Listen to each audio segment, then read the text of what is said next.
వాడాలోని శంఖచక్రాలు పట్టుకుని సిద్ధంగా నిలబడి ఉంటానయ్యా. పడుకుంటే లేచి బయలుదేరడం కష్టం కదా, ఎవరికైనా దేవుడికైనా. ఎవరో మేలుకొలుపు పాడాలి, సుప్రభాతం పాడాలి, లేవాలి, బయలుదేరాలి. అంతకంటే నిలబడి సిద్ధంగా ఆయుధాలతో సహా ఉంటే వెళ్ళి కాపాడొచ్చును కదా అని నిలబడి ఉంటానయ్యా అనే సమాధానాన్ని స్వామి నా మనస్సులో స్ఫురింపజేశారు శ్రీ వెంకటేశ్వర లీలగా.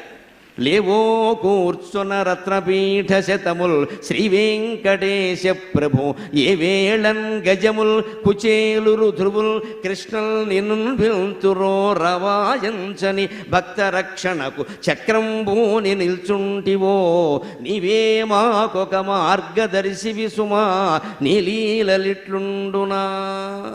ఇంకొక లీల స్వామివారి యొక్క తత్వంలో మనం గమనించాలి.